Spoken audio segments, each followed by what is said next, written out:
los desarrollamos hoy día los temas de ética de la relación médico-paciente, ¿no?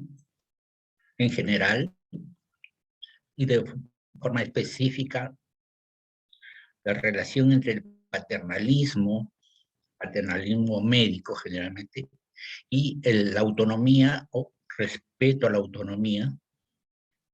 Profundizaremos el concepto del principio de autonomía, el concepto del consentimiento informado, y ahondaremos en algo que hicimos en la teoría 2, el principio de no maleficencia. En general, hay que tener en cuenta esto, es una formulación desde los tiempos de los hipocráticos en la isla de Kos, hace 2500 años. Los médicos no deben tratarse a sí mismos ni a los miembros de sus propias familias. Los médicos que son empleados por empresas o compañías de seguros deben priorizar el mejor interés de la salud de las personas que atienden, ¿no? Entonces hay que tener en cuenta eso, ¿no? ¿Por qué un médico no debe tratarse a sí mismo? Porque para el tratamiento uno tiene que ser objetivo, ¿no? Y con mucha facilidad, al enfermar o al recuperar la salud, hay aspectos subjetivos importantes que pueden estar a favor de la salud, pero a veces están en contra de la salud. Entonces, un médico distinto a uno mismo va a hacer la mejor ayuda.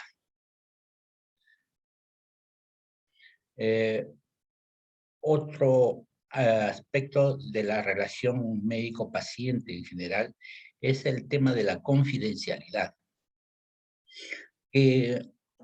Voy a plantearlo de acuerdo al Código de Ética vigente del Colegio Médico del Perú, y algunos aspectos que menciona la Ley General de Salud, ¿no?, peruana.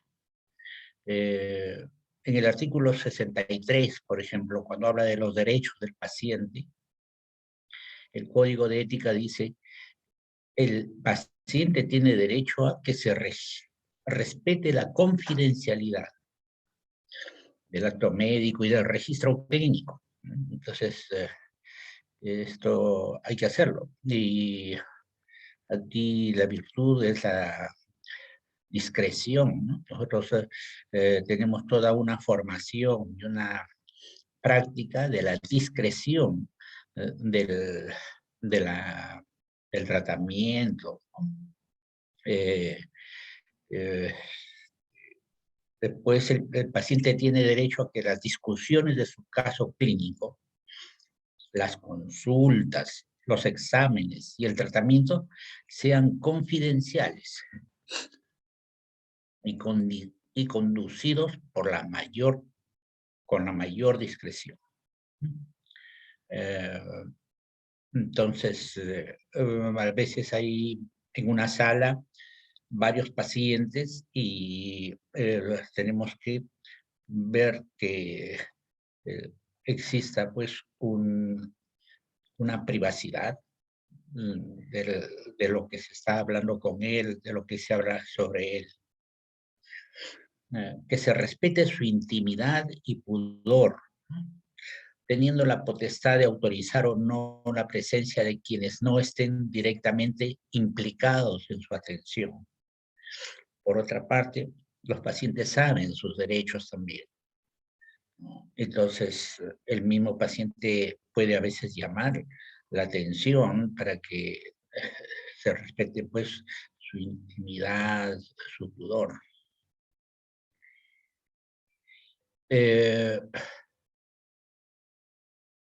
cuando dice el código de ética, el médico debe mantener el secreto profesional, ¿no? Eh, entonces, alguien nos puede decir que informemos sobre el paciente. Supongamos que sea el jefe del servicio, el director del hospital o la empresa donde trabaja el paciente. Entonces, no lo podemos hacer. Tiene que haber un documento y solo si correspondiera eh, se podría hacer un reporte. Esto eh, tiene que ser respetado también para proteger al médico, porque el hospital podría tener una oficina legal, ¿m? Y la oficina legal puede estar haciendo un estudio sobre alguna persona que una vez trató mal a- al, a- al personal administrativo o al personal de salud y llamar al médico que lo atiende para ver cómo es el carácter de ese paciente o por qué lo atendió. Ni siquiera en una oficina legal de un hospital se le puede dar esa información. Tiene que haber un documento del juez en nuestro país. El juez tiene que darnos una orden y en cumplimiento de esa orden se emite un documento escrito o se acude a una audiencia para reportar eso, ¿no? También, porque también nos ponemos en riesgo, porque supongamos que un médico informa un caso a la oficina legal del hospital y en esa oficina legal algún trabajador puede tener acceso, ¿no? Y hace una impresión indebida de lo que se ha reportado y firmado y, y hacerlo llegar al paciente. El paciente puede demandar al médico, lo puede hacer, ¿no? Y eso sería un gran inconveniente. Mm, Insiste eh, el código de ética, aún siendo médico consultor, ¿no? Eh, o médico legista, ¿no? Tiene que guardar la reserva del caso. Eh, eh, y esto hay que tenerlo también eh, bien comprendido, que la muerte del paciente no exime al médico del cumplimiento de este deber. O sea, el hecho de que un paciente muera no quiere decir que los aspectos clínicos o los aspectos personales del paciente que ha muerto, uno lo pueda comunicar, ¿no? Murió un personaje público y hoy día me entrevisto con un grupo de médicos o hasta peor, en una comunicación a la prensa y hablo algo que este, es muy privado del paciente, ¿no? Entonces, y él ha fallecido. Y eso no se debe hacer. También podemos entender esto nos puede hacer entender por qué, por ejemplo, cuando Michael Jackson, un famoso cantante, ustedes lo conocen también, cuando murió hace 14 años o 15, eh, mm, escuché que un poco antes que él muera, hablando con una colega, ¿no? Dermatóloga, creo, ella me dijo, ahora cuando fallezca, porque estaba muy delicado de salud, Michael Jackson, se va a saber qué tiene. No, no le dije, eso no se va a saber, porque, y en Estados Unidos menos todavía, eso no se va a saber, ¿no? Porque nadie puede hablar de el diagnóstico, del tratamiento, aspectos relativos a la enfermedad del, del artista o de la persona que fue Michael Jackson, ¿no? Y así otras personas que fallecen, no lo vamos a poder. Eso es un secreto, es algo, es algo que se tiene que tener en reserva, ¿no? Es-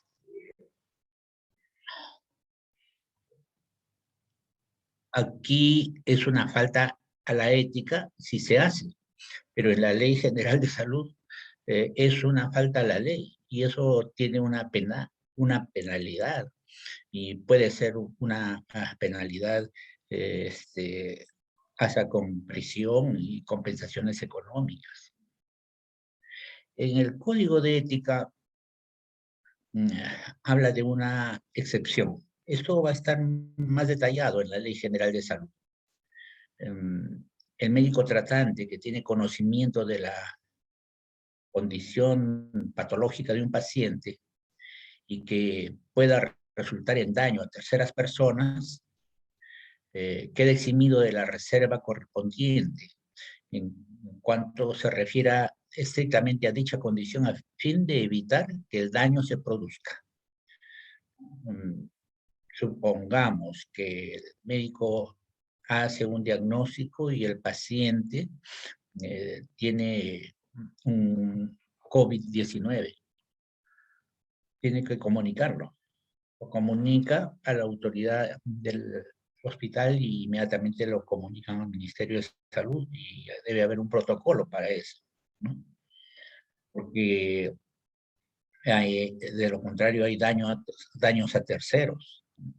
Este, Uno es libre de hacer con su vida muchas cosas, pero hay la libertad de los demás tiene que ser respetada y el bien común tiene que ser respetado. Entonces hay excepciones, ¿no? Eh, la confidencialidad en la Ley General de Salud va a decir algo parecido, ¿no? Pero ya sabemos que si está en la Ley General de Salud, las leyes están para que se cumplan. Y en el ámbito de atención de salud, las leyes eh, tienen que cumplirse y uno las cumple porque si no se arriesga demasiado, ¿no? Eh, ¿A qué derecho tienen los pacientes? Al respeto de su personalidad, dignidad e intimidad, a exigir la reserva de la información, también con relación al acto médico, asesoría clínica, ¿no? Eh, Igual, toda la información relativa que se realiza con el paciente tiene el carácter de reservado, ¿no? De lo contrario, se incurre en responsabilidad civil o penal, ¿no? Y eso quiere decir que hay pues, que pagar multas eh, y a veces cuando los actos son graves,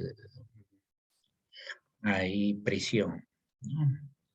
Lo que resulta bien interesante en ese contexto de la confidencialidad es que la ley nos permite comprender mejor cuáles son las excepciones a la reserva de la información.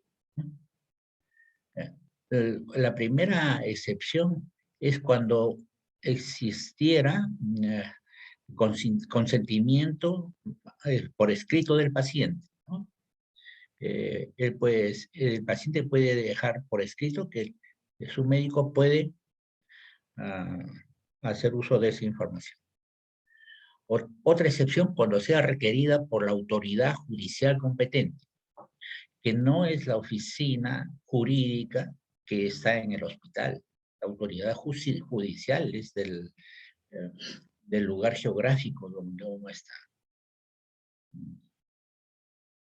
Cuando fuere utilizada con fines académicos, ustedes no sé si han estado, pero van a estar seguramente en una presentación clínica, se presenta el caso de un paciente que está hospitalizado, ¿no? siempre que la información obtenida de la historia clínica se consigne en forma anónima, ¿no? Te presento un caso y no se dice quién es, ¿no? Se puede decir su edad, por ejemplo, y el sexo, pero nada más, ¿no? Y eso hasta camuflarlo un poco, pero presentar el caso. Eh, y la cuarta excepción, cuando fuera proporcionada a los familiares o allegados del paciente con el propósito de beneficiarlo, siempre que éste no lo prohíba expresamente, ¿no? Entonces, si el paciente no quiere que sus familiares sepan el diagnóstico, el tratamiento, el pronóstico o el diagnóstico mismo, si el paciente no lo acepta, lo prohíbe y lo dice y hace que quede registrado, eh, entonces no se aplica esta excepción.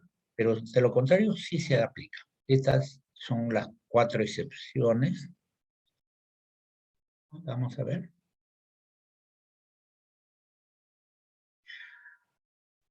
Son 7. Cuando, cuando, eh, cuando también se exceptúa de la confidencialidad. Cuando se trata de enfermedades y daños de declaración y notificación obligatorias. Eh, la hepatitis B, la hepatitis C son altamente transmisibles, ¿no? El VIH son enfermedades. Claro que con el VIH hay una interferencia legal también. Eso, el VIH tiene un tratamiento especial. No se va, para el VIH han hecho una ley para que ese punto no se cumpla. Cuando fuere proporcionada a la entidad aseguradora, claro, de financiamiento vinculada con la atención, ¿no?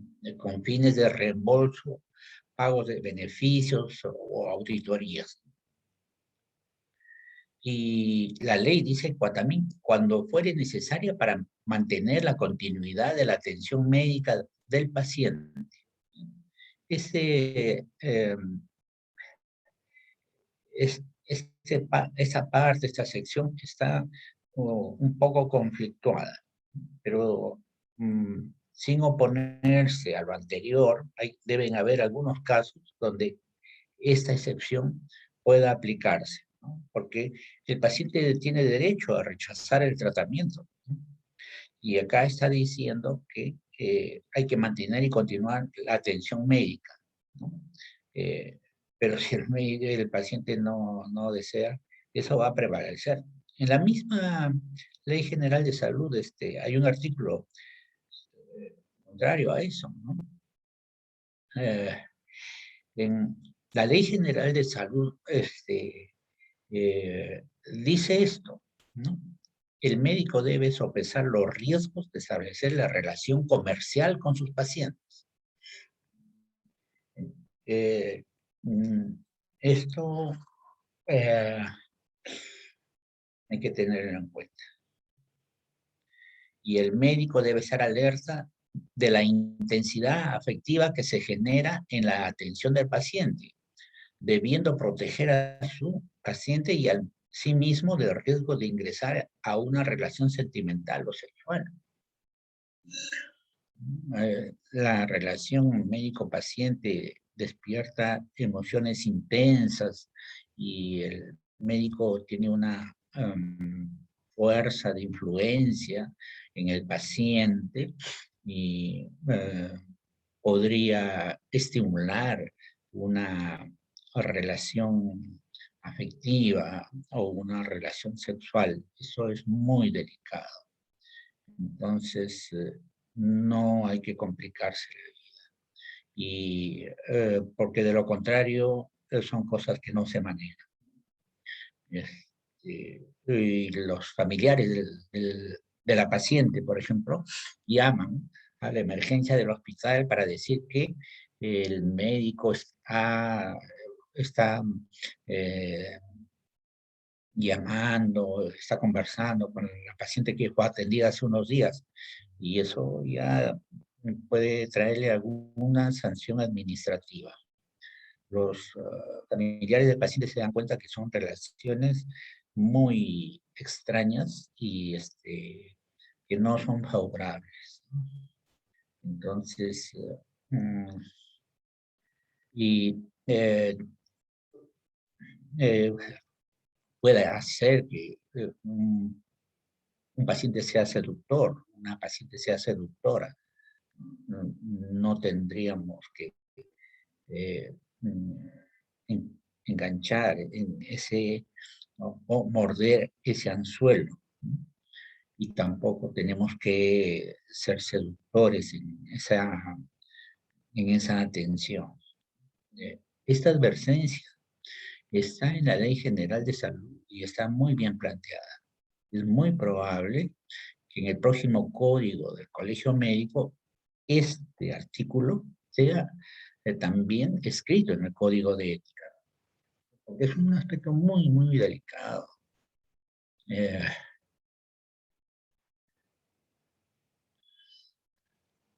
la segunda parte de la clase revisa aspectos del paternalismo versus la autonomía. En la tradición hipocrática se ha practicado el paternalismo médico, 2500 años. Y en la era de los derechos de la salud, desde la segunda mitad del siglo XX, ¿no? Y en nuestros medios, desde la última década del siglo XX, hay un predominio de la autonomía del paciente. En el mundo occidental, la autonomía eh, de la persona y la libertad de pensamiento ha sido, desde la época del Renacimiento, muy bien planteada. En Europa ha sido muy bien planteado eso. Eh, y han habido grandes pensadores en el siglo XVII y XVIII que han expresado que el ser humano tiene derecho a elaborar sus propias fórmulas morales y tiene derecho a ser considerado una persona autónoma. Eh, Eso se ha planteado de una manera muy precisa, muy bien fundamentada en el siglo XVIII con Manuel Kant. Inclusive Manuel Kant dice que hay personas que son dueñas de su vida y son racionalmente bien orientados y son personas autónomas. Siguen sus propias pautas morales de una manera razonable. Y las personas que viven siguiendo las pautas que les han dictado o siguiendo las pautas que les han impuesto son las personas heterónomas. Esa es una noción kantiana, la autonomía o la heteronomía. Hay una asimetría, sin embargo, en la relación, porque aún en la época actual, donde predomina la autonomía del paciente en la relación médico-paciente, hay una autonomía de todas maneras, hay una asimetría, porque el médico tiene mayor conocimiento de los procesos, entonces el médico sabe más que el paciente y sabe de costos, y sabe de riesgos y beneficios más que el paciente.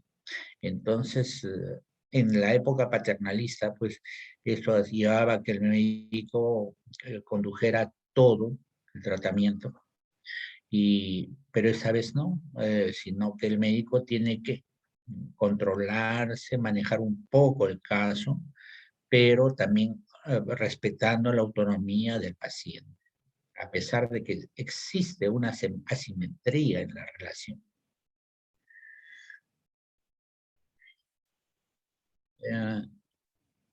Los valores que se aplican en una atención de paternalista son, por ejemplo, el valor de la vida. La vida es valiosa, es importante, ¿no? Y es lo más importante. Pero eso, imaginemos, pues hace 60 años o más, hace 100 años o 200 años, en todo el mundo occidental o en todo el mundo, hace 500 años. Entonces, si el valor vida es importante, se respeta la vida y la muerte es es el paro cardiorrespiratorio. Si un paciente no respira y no tiene latido cardíaco, en pocos minutos ya sabemos que el paciente ha fallecido. Pero en la época actual, donde la autonomía del paciente es más importante, ¿no? Entonces, y con los recursos tecnológicos se puede mantener con vida a un paciente inconsciente hasta con muerte cerebral, ¿no? Con muerte encefálica, y se le puede estar conectado a un respirador mecánico y también se le puede dar estímulos cardíacos y el paciente puede así vivir más horas de lo que ya su biología lo permite, ¿no? Y puede estar en un estado vegetativo persistente, ¿no? Y los neurólogos van a decir que hay muerte cerebral, hay un patrón, hay un reglamento que, que tiene la ley sobre el diagnóstico de muerte cerebral, cómo se debe hacer ese diagnóstico. Y el paciente puede ser mantenido por meses o por años, y porque la tecnología lo permite, pero ¿quién asume esos costos? ¿Y quién va a querer que lo mantengan con su cuerpo vivo, ¿no? Cuando ya no tiene emoción, no tiene pensamiento, cuando ya hay una muerte biográfica, ¿no? Entonces, el valor vida en la época del respeto a la autonomía de la paciente no es el mismo. De repente la vida está en un nivel mucho menor, porque es más importante la calidad de vida, mucho más importante. Eh, un paciente puede estar muy delicado de salud, supongamos está en edad avanzada, supongamos, ¿no? Y tiene una enfermedad progresiva y ya no va a tener posibilidad de mejorarse la enfermedad, no tiene por qué hospitalizarse. Hay que decirle al paciente, mire, lo podemos hospitalizar, usted tiene derecho, pero aquí no va a mejorar nada. A veces exigen los familiares, pero el paciente no quiere, ¿no? Se da cuenta que va a entrar al hospital para estar alejado de sus familiares y después no va a poder salir porque va a perder primero la conciencia. Entonces, se le puede prolongar la vida, pero sin calidad de vida y hasta a veces con mucho sufrimiento. Eso es un ensañamiento terapéutico. En la época paternalista, entonces la obediencia del paciente es importante. El mismo médico con actitud hipocrática le va a exigir al paciente obediencia y lo va a felicitar por ser obediente. Y el médico se puede aplicar una mentira piadosa, miente piadosamente para que no sufra el paciente. Pero en la relación de un médico-paciente con autonomía, en el valor, ¿no? De la autonomía, el paciente pues tiene derecho a consentimiento informado y eso es información, ¿no?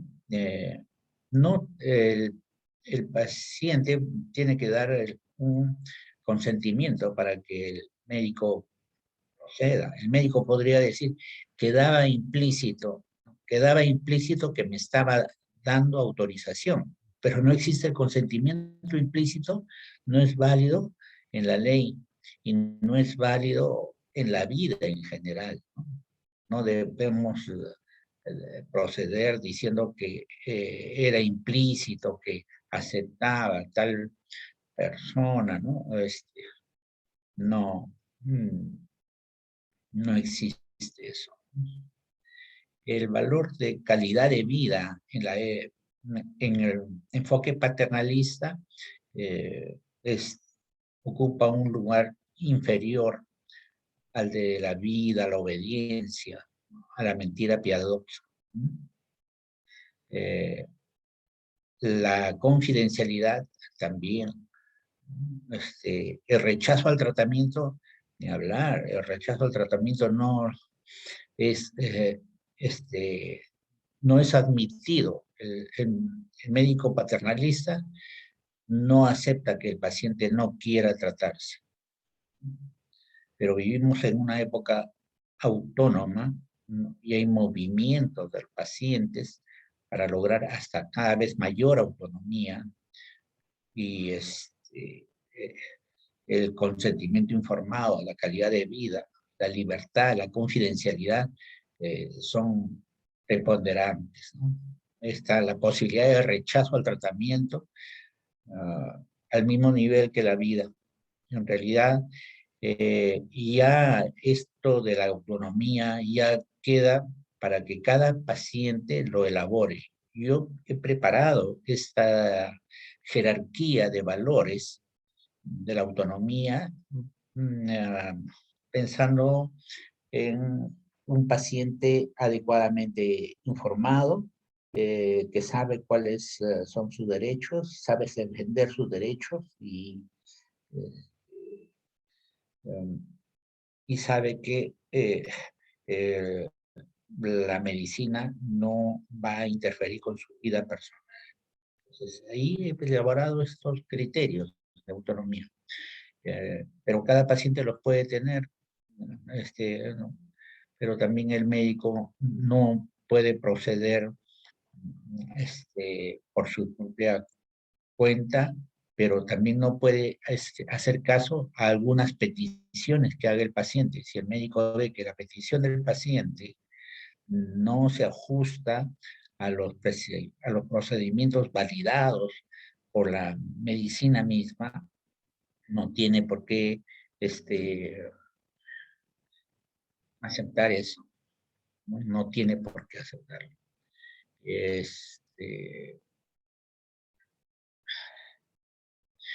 O si el médico no está de acuerdo, puede pedir la opinión del fiscal.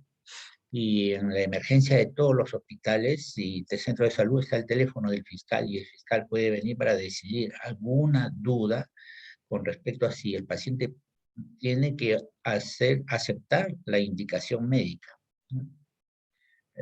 Como una transfusión de sangre. Un paciente puede decir, mi religión me prohíbe, y uno tiene dudas de que sea su religión, y el fiscal puede decidir eso, ¿no? Claro, si el paciente previamente también ya ha fundamentado eso, y su religión le prohíbe, y él acepta que su religión le prohíbe, hay que hacerle caso. La ley está a su favor. Eh, entonces, el principio de autonomía que aparece desde la década de 1970 en medicina, miren, cómo es que aparece en el siglo XVI, XVII, muy afirmado en el siglo XVIII con Manuel Kant, en el siglo XIX, bien planteado con John Stuart Mill en en un ensayo de pensamiento crítico titulado Sobre la libertad, y que se usa en los procedimientos legales en el Reino Unido. Y esas formulaciones del siglo XVIII, XIX recién llegan a la medicina a fines del siglo XX. La persona es dueña de su vida cuando está consciente y conoce los hechos, cuando elige opciones sabiendo los riesgos y beneficios de sus consecuencias, y cuando tiene capacidad para elegir opciones. Usamos vocablos complementarios en el principio de autonomía: libertad o asentimiento. Consentimiento está mejor. Elección, uno puede elegir ser dueño de su vida y ser dueño de su cuerpo. Y la moral autónoma reemplaza a la moral heterónoma en el Renacimiento, ¿no? Y después en medicina en el siglo XX.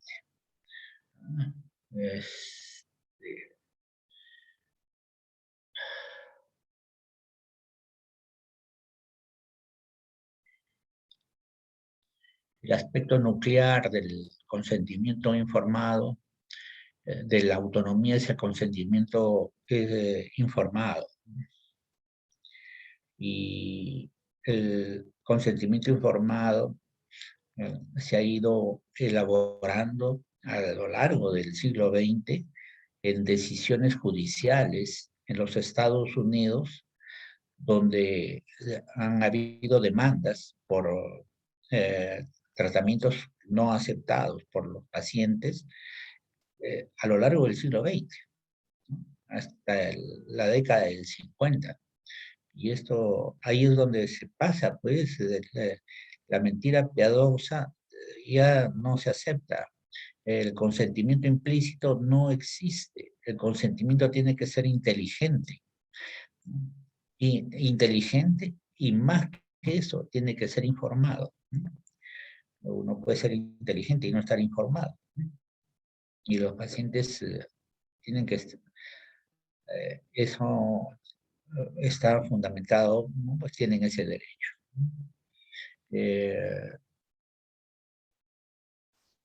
Eso ha ido preparando un campo para que se precise la noción de autonomía.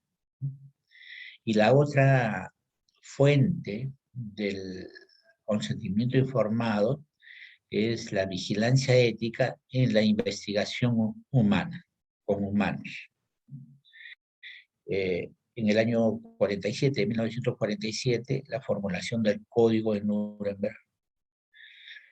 En el año 64, la Declaración de Helsinki. El Código de Nuremberg fue elaborado por los abogados y fiscales que trabajaron también en los juicios de Nuremberg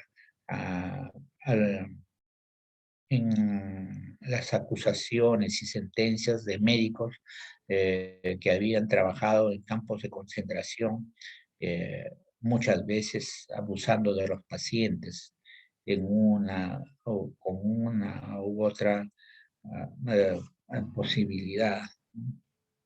Y ahí se elaboró el Código Nuremberg. Pero esto no cambió mucho en los procedimientos de investigación con humanos. Y entonces la Asociación Médica Mundial elabora la Declaración de Helsinki. La primera versión es de ahí, en la capital de Finlandia, donde se formula la Declaración de Helsinki. Ahí se plantea ya los lineamientos del consentimiento informado. La última versión, son varias versiones que ha tenido la Declaración de Helsinki. La última versión es la del año de 1913, en Fortaleza, Brasil. La Asociación Médica Mundial ha actualizado esto varias veces, y la última versión, la del 2013, está bastante actualizada.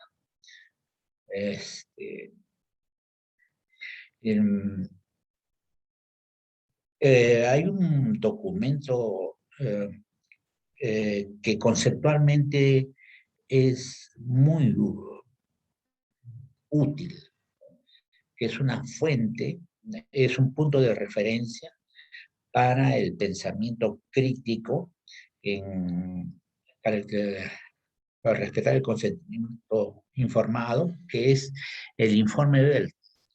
El informe Belmont, publicado en 1979. Y ahí está, están los conceptos bien precisos, muy, muy, muy precisos.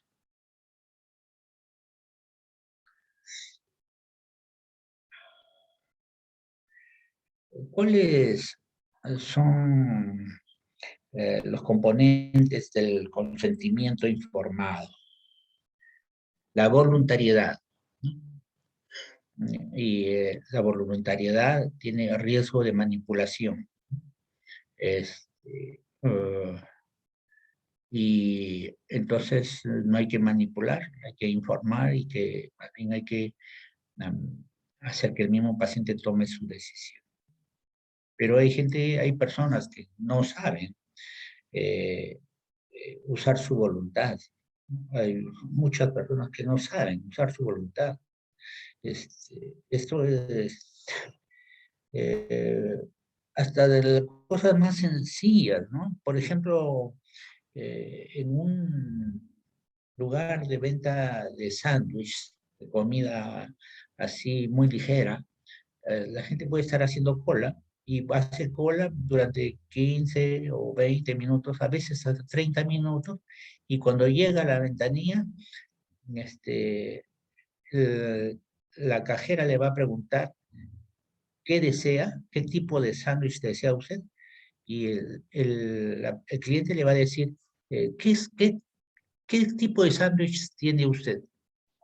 O sea, que esa cola de 15, 20 o 30 minutos no le ha, eh, no ha sido utilizado ese tiempo no ha sido utilizado por la persona, por el cliente, ha tenido que esperar hasta que llegue a la ventanilla para ponerse a pensar. Cuando la información está ahí, en letreros, en avisos, uno ya tendría que llegar a la ventanilla y saber, hoy yo deseo eso.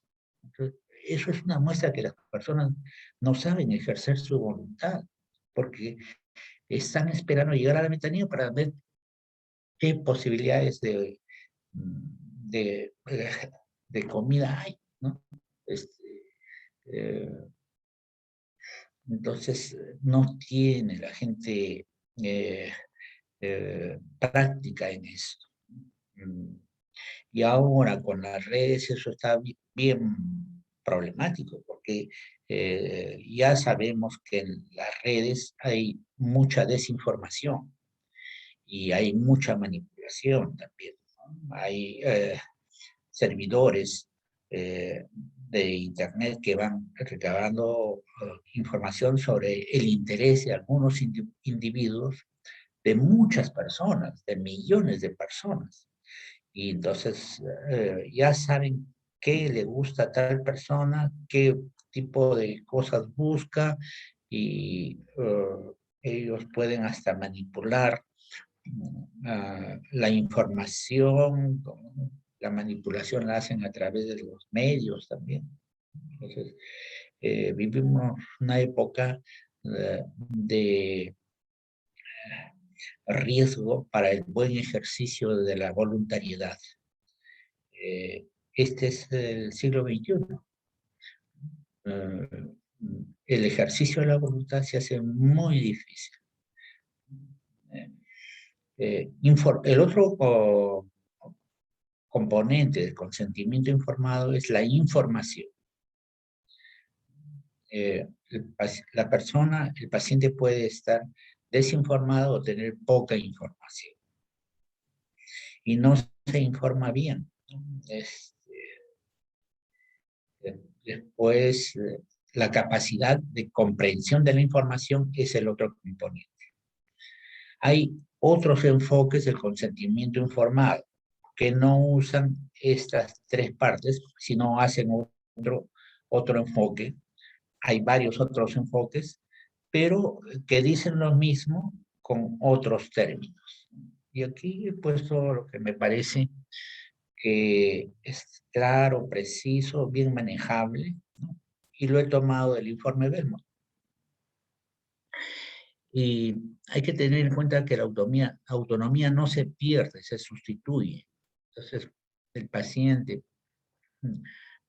que no está dueño de su, eh, no es consciente de lo que le sucede, no sabe qué decidir, entonces se sustituye, ¿no? Ya sea por una depresión severa o por una encefalopatía, ¿no? Una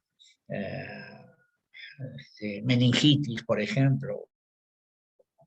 El paciente podría no estar consciente. Hay un famoso caso de una joven de 19 años que está rechazando el tratamiento, que son unos antibióticos, pero está con una encefalitis y necesita esos antibióticos y ella no está consciente. Entonces, alguien tiene que sustituirlo, el familiar que la acompaña. Y va a entender que si no se le trata inmediatamente, esto le puede producir una lesión cerebral muy perjudicial para el resto de su vida. Eh,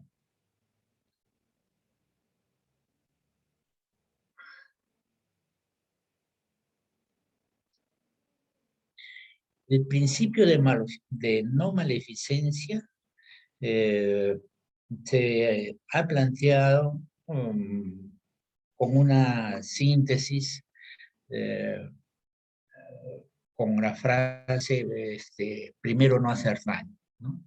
Primum non nocere. Eso está escrito en latín, no está escrito en griego. Entonces, eso no lo ha dicho Hipócrates ni la escuela hipocrática de Grecia, en latín. Y se ha formulado recién al comienzo del siglo XIX. Pero está bastante bien detallado ya en las dos últimas décadas del siglo XX. ¿No? Eh, por ejemplo, es importante distinguir entre dejar morir y matar. Este, uno deja morir a un paciente porque ya está en muerte encefálica, entonces no hay motivo para aplicarle pues recursos terapéuticos, se le deja morir, ¿no? Esto, y tiene derecho a eso, ¿no? Cuando ya no hay nada que hacer para mejorar al paciente, su calidad de vida del paciente, este, eh, se le deja morir, ¿no? Pero es diferente a matar. Y hay uh, una ayuda al suicidio que está autorizado en algunos países. En Suiza, por ejemplo, Bélgica, Holanda, hay una ayuda al suicidio, el suicidio asistido, y algunos estados de Estados Unidos. En, el, en la costa del norte del Pacífico, en los estados de Oregón y el estado de Washington, el estado de California también está legalizado el suicidio asistido y eso está bien formulado. El paciente debe tener domicilio en ese estado de larga duración. El paciente tiene que hacer este pedido estando completamente consciente de sus derechos. Debe estar sufriendo una enfermedad irreversible y sabe que dentro de poco ya no va a tener maneras de rechazar ningún tratamiento y sufre mucho. Entonces, algunos estados han autorizado eh, el suicidio asistido. Pero no es matar al paciente, Eso no está autorizado. Mm. Y se nota cuando un médico ha procedido de esa manera. Quizás al comienzo de esa práctica no se note, pero las estadísticas van a revelar, ¿no? Que justo cuando un médico está haciendo una guardia un día específico, ese día aumentan las muertes del paciente. Esto fue un caso muy conocido en, en Inglaterra, ¿no? Este, y esto, eso es bien problemático, ¿no? Eh, entonces, eh, también bueno, el principio del doble efecto también es importante. El paciente puede tener una enfermedad que lo haga sufrir muchísimo. Sufre mucho el paciente y hay que darle un analgésico. Pero los analgésicos potentes pueden producir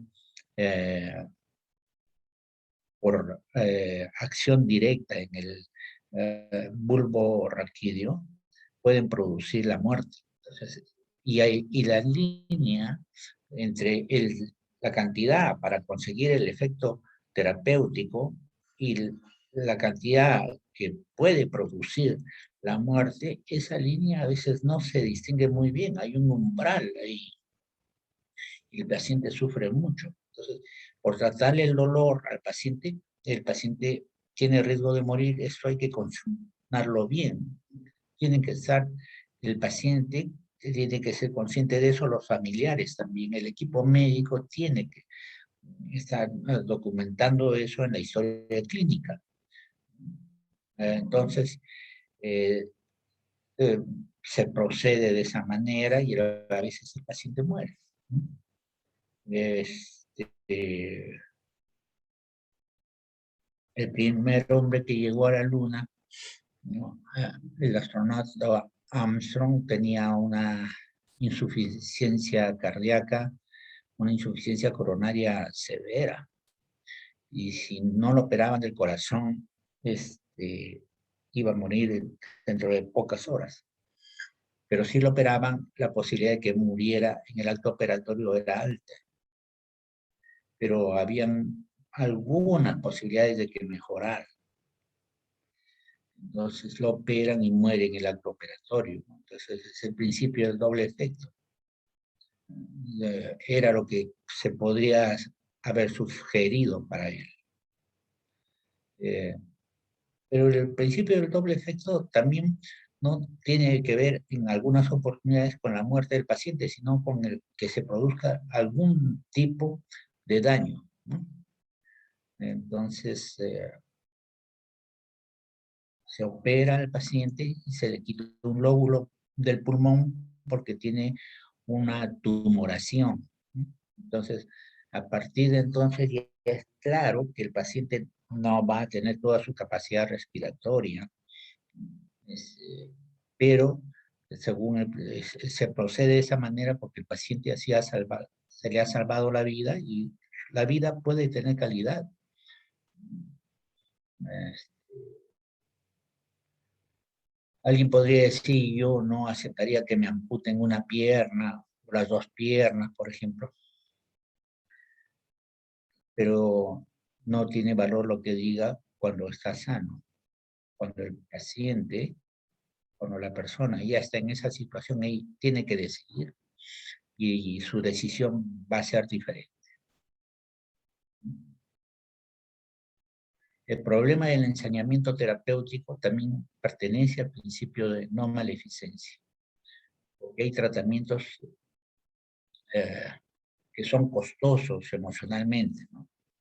Son costosos moralmente o son costosos corporalmente. Este, eh, y, pero son necesarios y los van a ayudar. Entonces, se hace el tratamiento, pero si no hay un costo-beneficio, no se hace ese tratamiento. Eh, el principio de no maleficencia también examina con detalle eh, si si es correcto iniciar un tratamiento que pueda no dar resultado, o que se niegue a retirar un tratamiento que no da, eh, que no da ningún resultado. El tratamiento es por acción, el error ético puede ser por acción, o el error ético puede ser omisión también.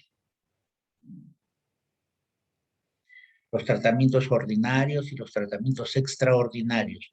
Solamente los extraordinarios deben hacerse cuando se va a recuperar la salud, se va a mejorar la calidad de vida. De lo contrario, se está haciendo un daño al paciente. El problema de la negligencia en atención de salud, un poco hemos hablado la semana pasada de este tema. Eso siempre es el principio de no maleficencia.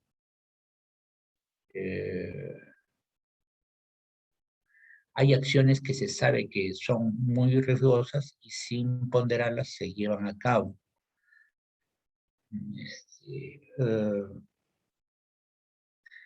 O la justificación de ayudar a morir, que he hablado un poco de esto hace un momento, ¿no? Cada vez hay mayor presión de las organizaciones que defienden los derechos del paciente para que esto se pueda llevar a cabo, ¿no?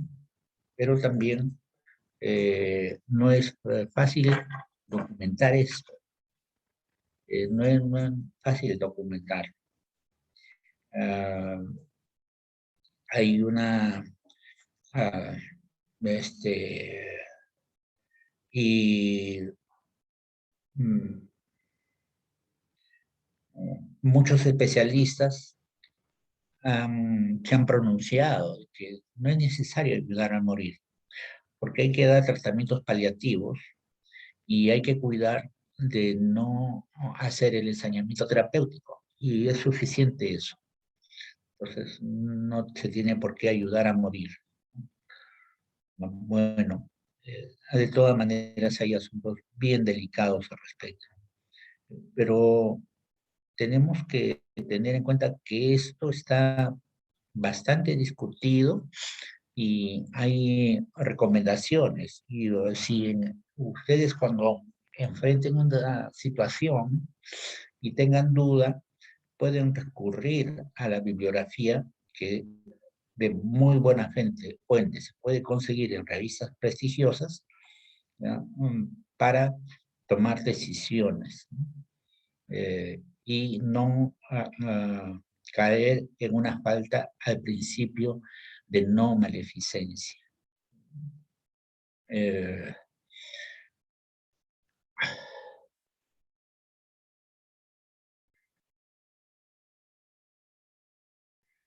El código de ética, vuelvo al código de ética nuevamente, el artículo 71, ¿no? Cuando existe la posibilidad de recuperar la salud del paciente, el médico debe emplear todos los procedimientos y tratamientos a su alcance, pero no está obligado a utilizar medidas desproporcionadas en casos irrecuperables. En este caso, debe propiciar el empleo de medidas paliativas. Esto está muy claro y me parece que cuando el próximo año se elabore el próximo código de ética, porque lo van a renovar, ¿no? Hay algunos artículos, hay diversos artículos que ahora he mencionado, del código de ética y de la Ley General de Salud, que tienen que ser incorporados, tienen que mantenerse o incorporar artículos de la Ley General de Salud, ¿no? O artículos que están en la Declaración de los Derechos del Paciente, que se llama la Declaración de Lisboa de la Asociación Médica Mundial. La última versión es de hace pocos años. La primera es de 1981, la Declaración de Lisboa, que tiene que ver con este artículo.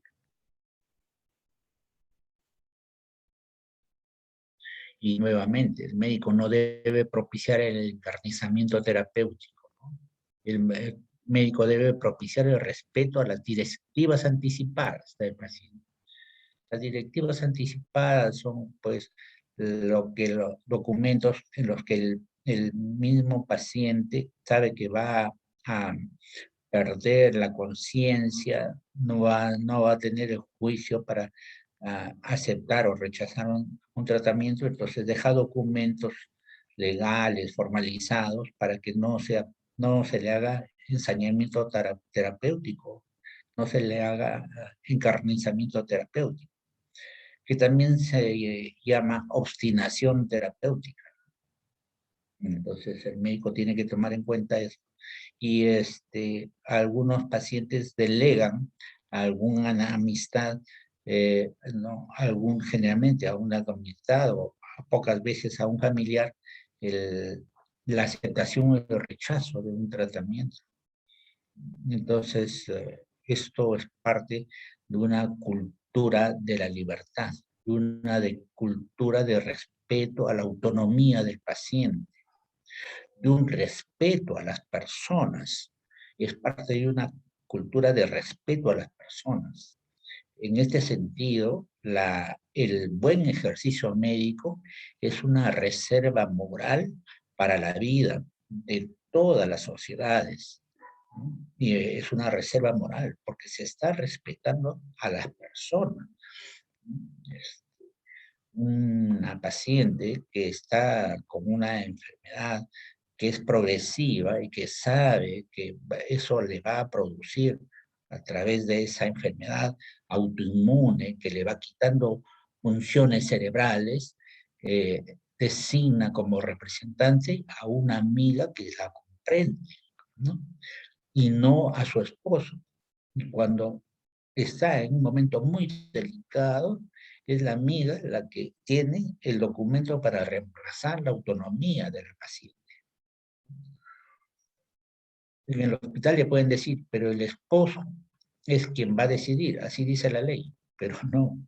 Existen leyes de que el paciente puede, o esa pauta, por ejemplo, el colegio médico, es una pauta muy precisa para que se vea que le ha delegado la toma de decisiones y como no quiere que se haga ensañamiento terapéutico, no se hospitaliza y el paciente tiene una muerte natural, ¿no? Miren hasta qué punto hemos llegado, porque la muerte puede ser ya uh, un sufrimiento con con un sufrimiento que no tendría por qué tener. Eh, eh, y vamos a respetar a la persona a través de que la persona elija quién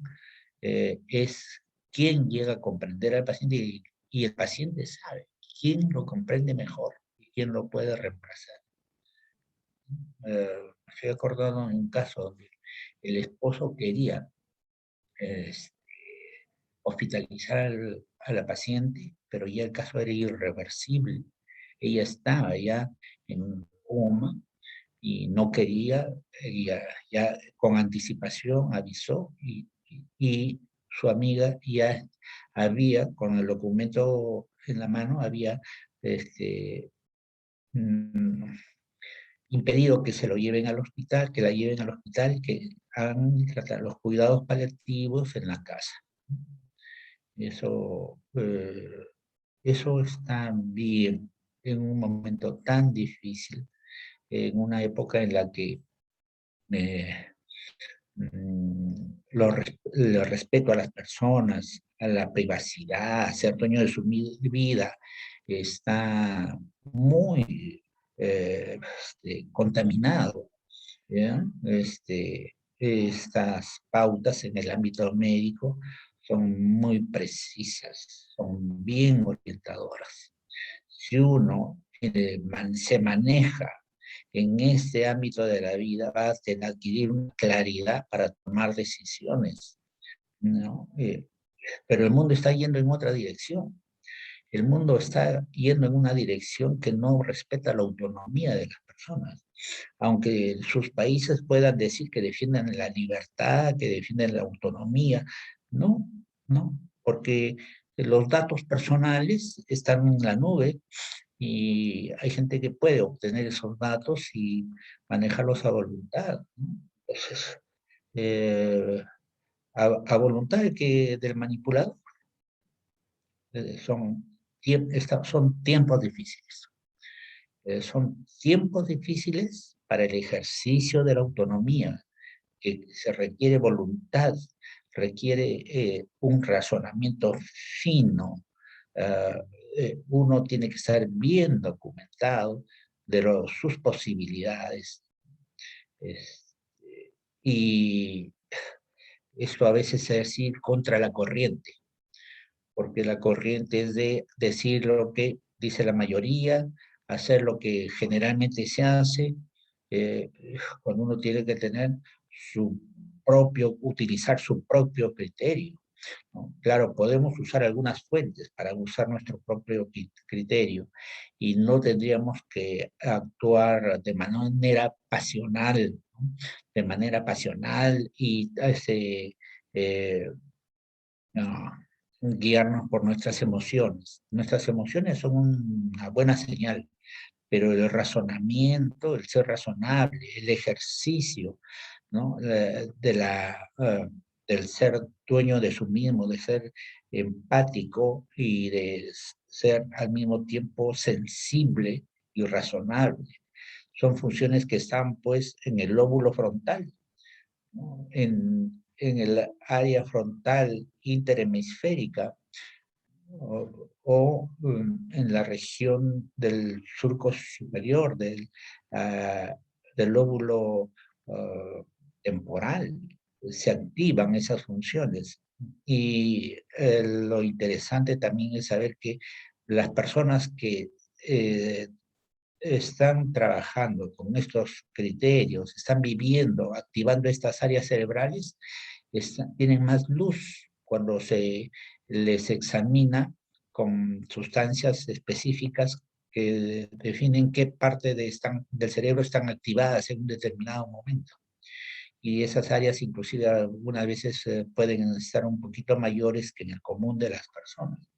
Y son áreas que están apagadas en personas que no respetan a las personas y que inclusive son negligentes con otras, o cuando las personas son crueles, ¿no?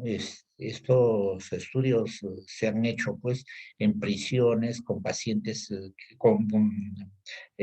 personas internadas en prisiones por haber cometido fechorías graves, y se ha hecho el estudio y estas áreas están apagadas. Esas áreas vinculadas a la empatía, al razonamiento fino, estas son zonas que están apagadas. Este, ¿Qué más? Vamos a ver. Ah, ah, bueno, el encarnizamiento terapéutico, esto lo tengo apuntado, ¿no? Es un riesgo en el modelo autoritario, que es el hipocrático, ¿no? Y más aún cuando la tecnología tiene mayor impacto en la vida de las personas, ¿no? Eh, en el modelo médico de respeto a la autonomía puede recurrirse a la delegación de la autonomía, lo que les he hablado hace un momento. Lo que sí no he puesto en las transparencias es lo que les acabo de decir de cómo estamos en el mundo occidental. Estamos viviendo tiempos difíciles para el respeto de la dignidad humana. Y hay que estar al tanto para tener nuestra propia opinión y hacer nuestro propio pronunciamiento, ¿no? Y tenemos que cuidar nuestra vida también. Ya no es tan simple el poner una fotografía muy personal en la nube, porque nos estamos arriesgando de que nuestra privacidad sea perdida, que perdamos nuestra privacidad con nuestro comportamiento ingenuo, ¿no? Tenemos que volver a, volver a tiempos en los que uno mismo es el que tiene que elegir. Las computadoras, las máquinas no tienen por qué decidir el estilo de vida de las personas, o la calidad de vida de las personas no tiene que ser elegida por una máquina. Nosotros lo tenemos que hacer. Bien. Los riesgos están pues en que a veces no se respeta la naturaleza humana tampoco, ¿no?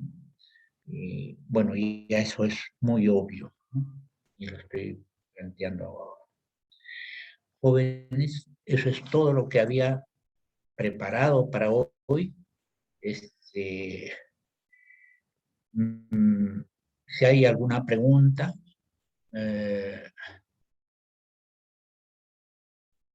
puedo quizá responderla. Y si no hay una pregunta, ya nos vemos en una siguiente oportunidad.